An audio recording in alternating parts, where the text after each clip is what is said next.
Good afternoon, everyone. I am Dr. Anand Lingan, Consultant Pediatric Cardiologist at Narayana Multispeciality Hospital in Mysore. Good afternoon, everyone. I'm Dr. Balaji, Consultant Pediatrician, Narayana Multispeciality Hospital, Mysore. So today we are discussing about congenital heart disease in pediatric practice. Here with me an esteemed pediatric cardiologist, Dr. Anand Lingan, who will be answering the queries what routinely we have in your practice and for the common people.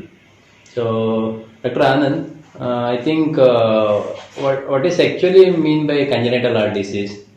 Thank you, Dr. Balaji. So the first question asked was, what is congenital heart disease? So as we know, the word congenital means the disease which is present when the child is born. So that is, it's congenital or that is present at birth. So this disease or the defect in the heart here happens when the baby is growing in the mother's womb. So that is what is meant by congenital heart disease. Can we know what is the prevalence of this congenital heart disease in our Indian population?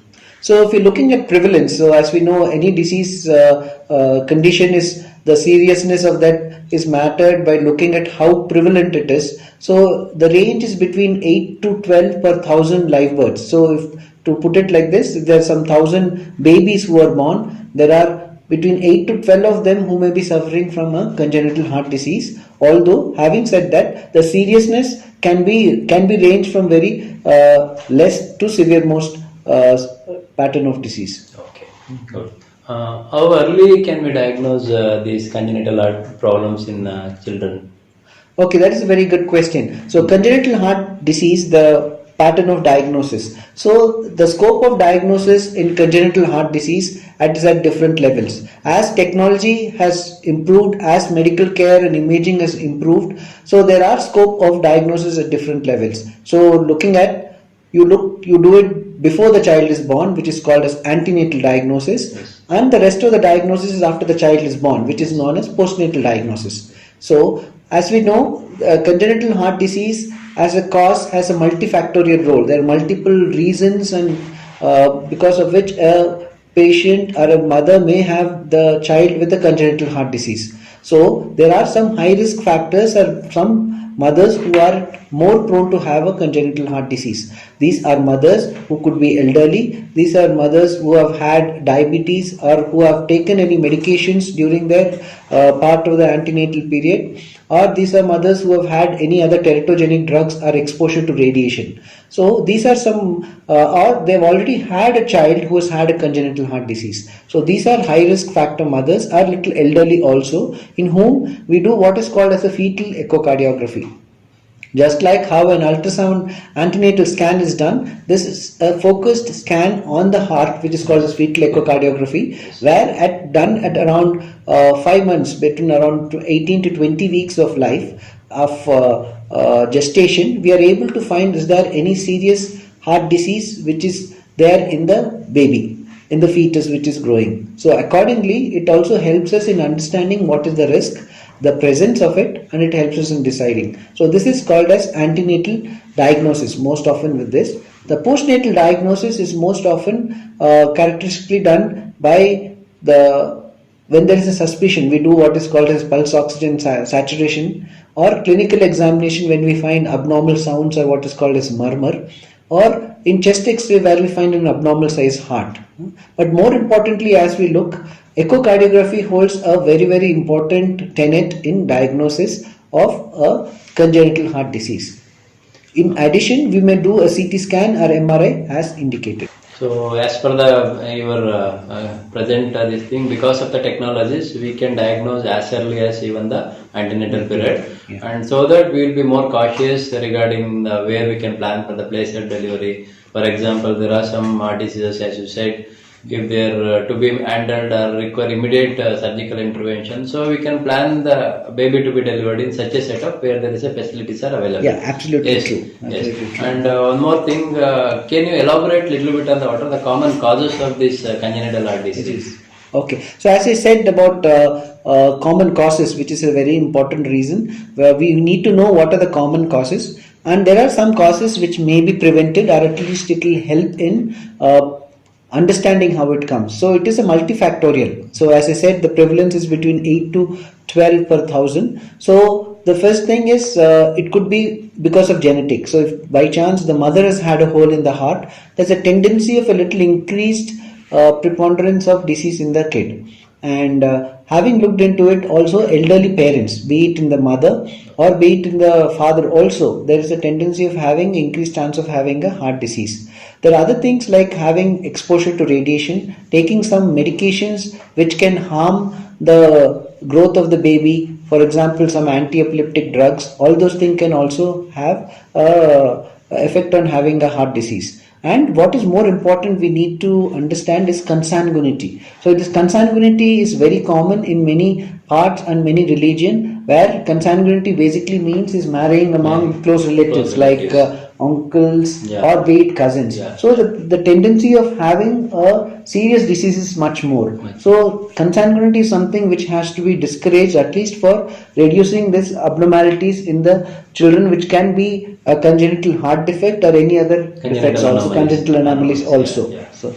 So good. And more than that, what are the common, for example, if you miss the diagnosis, or some people in a country like India where we don't have a facility for antenatal ultrasound in all the places. So in such situation, if the baby is born, what are the common signs and symptoms the baby, the practicing clinician should look for and then to refer to the pediatric specialist for the to suspecting the congenital heart disease in a child? Okay, so here we are looking at what are the facilities a pediatrician has, and with what suspicion he should have to refer to a pediatric cardiologist. So we are looking at a child who is born. So when the child is born, we need to first check the saturations. We check what is the saturation, how is this usually the oxygen saturation in the lower limbs and the upper limbs. So a value above 92-93% is always acceptable. When there is a difference, or when there is an abnormality in the pulse in the lower limbs, which it could be a sign of coarctation of aorta, as we all know, or there is a tendency of identifying any abnormal sounds or murmurs, which is auscultable. That is something which we need to find and to pick in an early newborn period. There are also chances that we may have some changes in the chest X-ray, which can be helpful. And in the later period, that is in what is also equally important, we need to realize is many of the heart diseases, as we are calling as congenital heart diseases, are either acyanotic or cyanotic. Cyanotic are the ones which are blue babies, which almost amount to 1/3 of the whole disease population of congenital heart disease, and the other being acyanotic heart disease. So most of the diseases, they start presenting with symptoms almost at the well baby clinic follow-up at around 1 month or 2 months when they come for vaccination. So here is the time where some questions has to be asked to the relatives or to the parents, or when parents come telling that the baby is not feeding well, or baby is having sweating while feeding, or when the baby cries there is some bluish discoloration of the nails or the tongue or something like that, or baby has a tendency of excessive cry without any reason. So these are a couple of signs and symptoms which helps us in understanding. Also equally is like there is no poor weight gain. If the child is not gaining weight appropriately for the age, although nutrition is taken care of, and you have increased respiratory rate or tendency to have increased cough and cold or admissions for respiratory tract infections. So that is when we are suspecting any patients who are having possibly a hole and there is more of a left to right shunt. So that is causing the disease. Yes. Because nowadays it may not be an issue. In most of the places we have a facility for antenatal ultrasound and people are getting use of what is available. Okay. And one more important thing, when the child is identified to have a congenital heart disease, shall we have to look for any other associated anomalies the child has got, or we have to just look into the heart and rectify that? Is there any association can exist with the other anomalies? Yeah, true. As you said, that this is a very important question in perspective that we are looking a patient as a whole. So there are multiple issues, not alone heart, which is what we are looking at. We are also looking that there is an there is a combination or there is a pattern of coexisting other anomalies. It could be in the form of neural tubal defects, neural tube defects, in the case of any vertebral or the spinal defects, even in the tracheal development, any tracheoesophageal fistula, or any anal canal defects, or you can have even limb anomalies like Holtaram and the many other defects. So when it's either way, or you also urogenital system, you may have a defect. So it's either way. If you see a patient who has had some limb anomalies or having a neural tube defect, you do an echo preemptively to rule out is there any serious heart defects. Or on the other hand, whenever there is an heart defect, we also look for the other possible associations, because there are some named specific associations which may need some better care, and this is which we have to look for. And equally important, when you're looking at associations, there are also genetic defects which have some chromosomal anomalies which have other associated features also. And like Turner syndrome, Down syndrome, and if you're looking at congenital disease, the congenital rubella syndrome, where there could be a cataract along with a patent ductus arteriosus and pulmonary artery stenosis. So these are quite a few associations which we had to be aware. So even although diagnosed by the cardiologist for the heart, the pediatrician's responsibility here is to look actively for other associations which are there. Actually this is very important point, where we are not only look into the cardia, we have to look for the other anomalies also. True, that is more important. Then I think few things about the antenatal diagnosis we discussed already. What about the other diagnosis modalities and other diagnosis tests that are available to confirm the diagnosis of congenital heart disease in postnatally? Okay. So if you're looking at other diagnostic, you mean to say what other imaging tests? Imaging tests, yes. Okay. Yes. So most of the time the initial diagnosis is obtained by a echocardiography as a gold standard, where we end up in almost diagnosing 80 to 90% of what the condition is. In addition to it, as a baseline investigation, a chest X-ray or an ECG helps us in understanding the conditions better. So continuing the next stream, what is the next step? So once after diagnosis, we know these are conditions which need, after identifying what is the particular pathology and how severe it is, we need to treat them. So treatment in this case could be a catheter intervention or a pinhole surgery or an open heart surgery. So there are conditions, there are times when we need to decide that. So that is when we do what is for further imaging, where we are not able to identify a few structures by echo. We may be doing cardiac CT scans for a few of those patients, few of those subsets, and a few of them we may also do a cardiac MRI. In addition to that, there are conditions where we need to assess what is the actual, other than the structure, what is the pressure differences between different chambers of the heart and the lung, because they have a very important bearing on how successful the surgery is and what is the long-term outcome of the child. So in that case, we do what is called as a cardiac catheterization study. So in cardiac catheterization studies, we actually puncture the veins in the artery in the groin, and we put in tubes and catheters and measure the saturation and pressure in different chambers and do our calculation to see which is the appropriate strategy of management. Good. Then one more important thing is nowadays, according to you, like 90 to 95% of the cases will be diagnosed by echocardiography, which is the gold standard. It's available in most of the places now. So very few percentage will require, as you said, the other imaging modalities, which cannot be available in all the places. And for a general information, like as a medical people or a non-medical people, or the parents regarding, can you highlight a little bit of the classification of congenital heart disease? Yeah, sure. So we already had a small topic, but congenital heart disease is a spectrum of disease, where for a general understanding, we can separate them into two main classes. One is called the acyanotic heart diseases. So these are, and the other one is called the cyanotic. So as we know, the cyan is the color blue. So cyanotic are the conditions of heart diseases where there is a bluish discoloration of the skin and nails and tongue. So what it means is, in the cyanotic heart disease, there is a mixture between the impure and the pure blood. So that is the reason, and that gets circulated to all the different parts of the body. So that is the reason we have in the bluish discoloration. The other subset, the more common subset, is the acyanotic heart disease, where again there is no mixture of the impure and the pure blood, but here there could be just a defect in the form of a hole, or there could be a leakage of the valve, or there could be a narrowing in the valve or of a structure in itself. So this is the main general classification between an acyanotic and a cyanotic heart disease.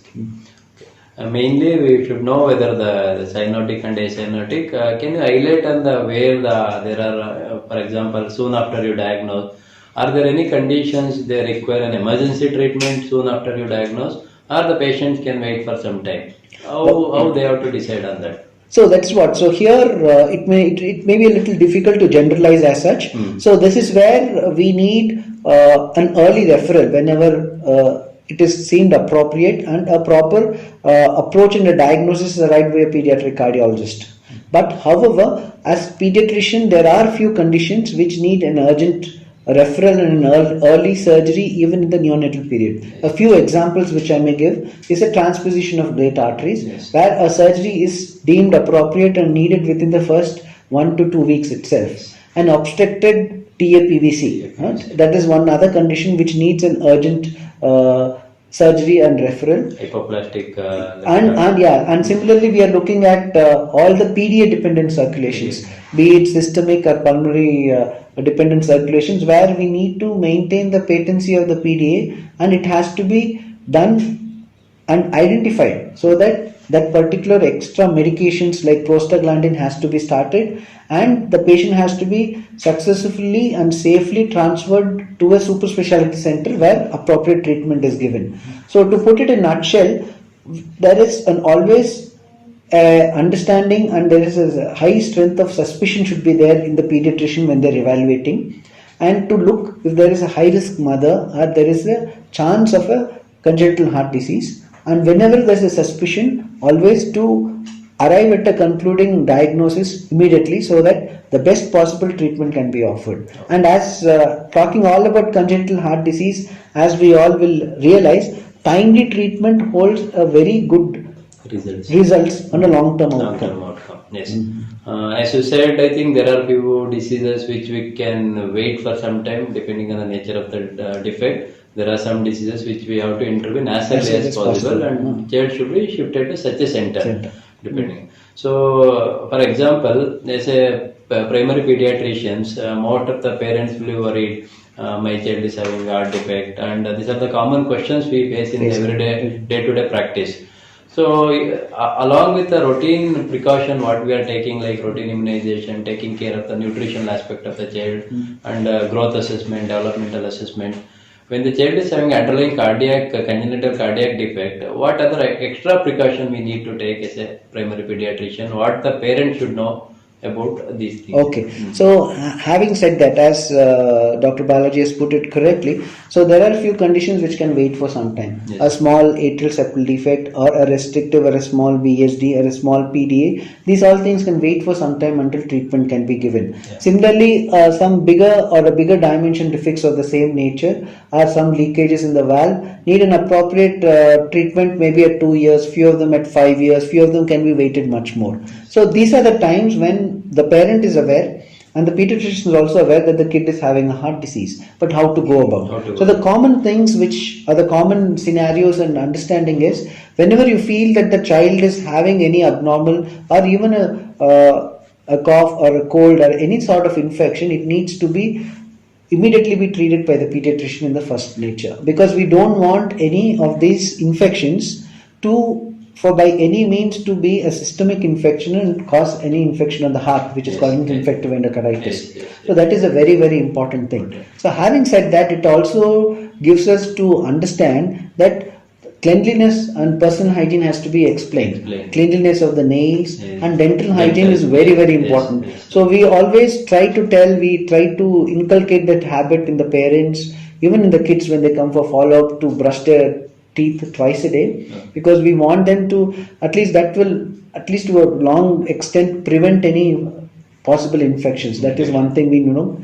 And there are conditions like a large or a hole in the heart which can cause failure to thrive, that is they don't gain weight. So that is where, as you already put in, proper specific nutritional advice is important, because a patient we know, for example, a 3-year-old child who is having weight which is less than 10 kilos, Yes. and patient is expecting a surgery. So we want, for a good outcome of surgery, from at least from our end, that proper nutrition advice is given about calorie dense food to the patient, so that the child is able to pick up adequate weight, because that will also result in a better outcome of the surgery and a better overall recovery from the surgery itself. Yes, yes. Anyway, as you said, recurrent respiratory infection is one of the common problems we face in children with congenital heart disease.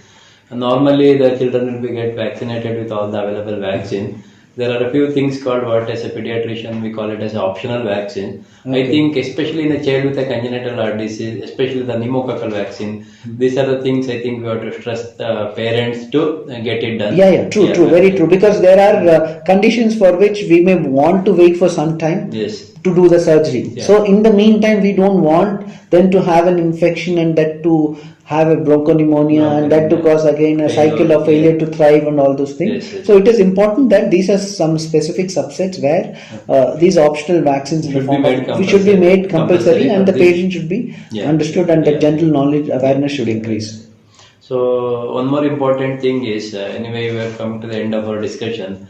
Can you put some light on what are the common preventive measures we can use in our day-to-day practice, or any guidelines we can tell the parents or antenatal mothers where we can prevent some of the congenital heart defect? Not all the congenital heart defect can be preventable, but there are some few things which you can highlight them where it can be prevented. Okay. So just as Dr. Balaji, we were just discussing about management. Yes. So in the management, the first thing, before coming to prevention, I would just like to throw a little extra light on what are the management options of a congenital heart disease. So if looking at congenital heart disease, at the appropriate time we need to intervene. Yes. So it could be in the form of, if it is a hole, we need to close the defect. If there is an abnormal leakage, we need to decrease the leakage. If there is an abnormal narrowing of a blood vessel, we have to open it or conduct alternate passages. So this can be done in few of them by what is called as catheterization procedures, which have come up in a big way in the last 10 to 15 years. So suitably and very safely, without an open heart surgery, we are able to perform some procedures. For example, an ASD device closure, VSD device closure, a PDA coiling or PDA device closure, and also in the form of what is called as balloon dilatation of a narrowed valve, in the coarctation of aorta where we put a balloon to dilate it, or also we can do a permanent repair in the form of a stenting at different sites which you can be able to do in them. And on the other hand, this is a relatively small percentage. Few of them will definitely need an open surgical correction. So these surgical corrections could be, which will, in most of the diseases, will give a complete repair where the whole defect is recorrected, like putting a patch and closing a hole, or creating an alternate pathway with using a tube and all those things. Or sometimes palliative surgeries can be done. So on a whole, what we discussed now was like what are the treatment options we had. And the last part of Dr. Balaji's question today was what is the preventive measures what in a general public should be aware of. So what we need to be aware that this is a multifactorial problem. There are few things which are beyond our control, but at least we should have an idea of what are things under our control and how we are able to take care. So one thing is for young couples who are more profession oriented now, who may want to delay their planning of their family. So it is rather better that they have anyway plan to have a kid a little earlier rather than to wait until late 20s or early 30s. That tendency and the percentage of them having congenital heart disease is more as the mother grows older, or so is the father. That is one even thing. The chromosomal anomalies are more common. True. The tendency is more. So that could be avoided. And the next one is, if at all there is a tendency towards consanguineous marriage within the large family whatsoever, has to be totally discouraged. That is very important, I would say. Especially in this part of India, in our Karnataka, we have this practice is even now continuing. So better that is one of the preventable cause of Exactly. Yes. And there are some vaccinations in the early pregnancy or before conceiving, like the MMR vaccine. So which is important that in the teenage girls and this one, you need to take the rubella vaccine. So because which can avoid having a cataract and any heart defects because of that. And always nutrition is important. So general nutrition of the mother is always important. That will improve outcomes in the babies in whatever way. And regular antenatal checks from beginning is also equally important, because that will help in the obstetrician picking any abnormal findings, and also will help us in few cases to get a fetal echocardiography done at the right moment.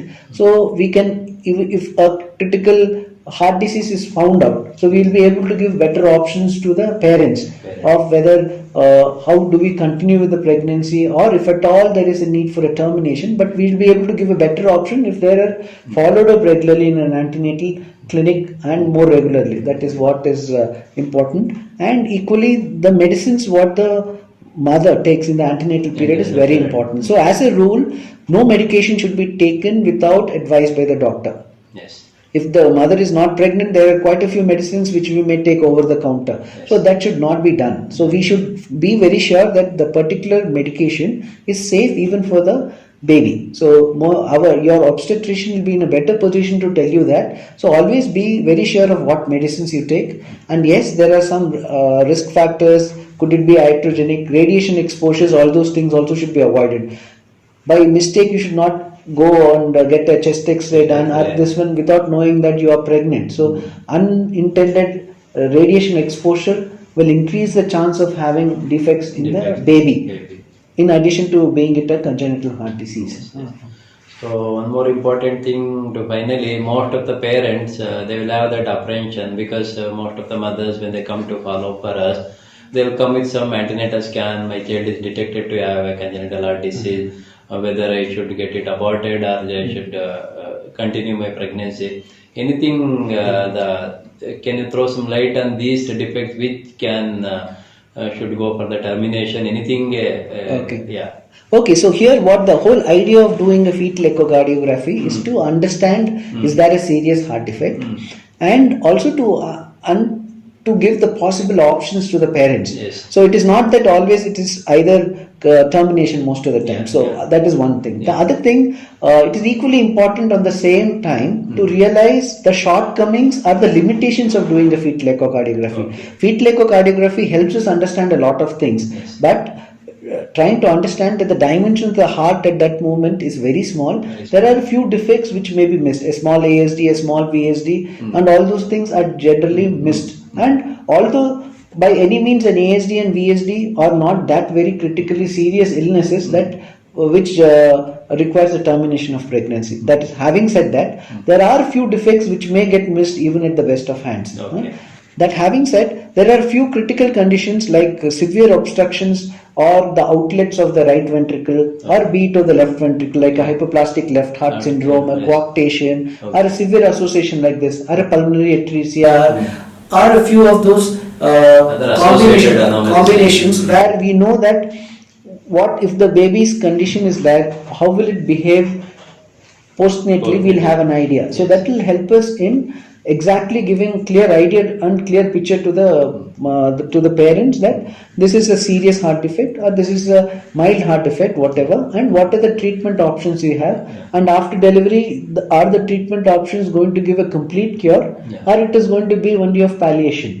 So this will help them also understand, and this will help them prepare mentally and to decide that to continue the pregnancy. So nowadays, because of the technology, they should be aware that we can diagnose as early as possible even in the antenatal period. Even if it is diagnosed in the later period also, we can just continue the pregnancy. There are a lot of treatment options available for all the complicated cardiac problems. What are there? Even in the newborn period, they are doing surgeries, and there are examples. So, and moreover that, so most of the parents is, my child is having a heart problem, he has to undergo open heart surgery. That concept is not there for all the babies. Very few of them require a open heart surgery according to you. Most of them will be managed, as you said, like a catheterization and such. So there are particular subset of patients who are suitable for catheterization procedures. So all those patients can be done with catheterization procedures, and still there are particular subset who may have a better result with surgery. They may be able to undergo surgery. So that is the whole idea. So what we want to tell is the the advance in medicine, even in the cardiac surgery or cardiac treatment or cardiac catheterization intervention has come so much. The amount of imaging, the amount of advancement in imaging also has gone to that level, and the amount of sophistication in treatment even in a newborn period. There are also newer technologies and techniques where a critical valve obstruction can be treated in the fetus itself. So that is the level of advancement as of now. So it is important that the whole idea of this talk was to throw light about what is congenital heart disease and what is the possible solution, what is the possible treatment options, and what is the general knowledge which we need to understand, and we should be aware that these all facilities are well within our reach and we can opt for it. Yes. Thank you, Anand, for the wonderful this thing, and you're throwing a light on the congenital heart disease in our pediatric practice. Thank you very much. I thank Dr. Balaji for having asked us a very good set of motivating questions, and which I definitely think it has thrown a lot of information, or at least increased your curiosity and helped you learn more about congenital heart diseases and their management perspectives. Thank you. Thank you.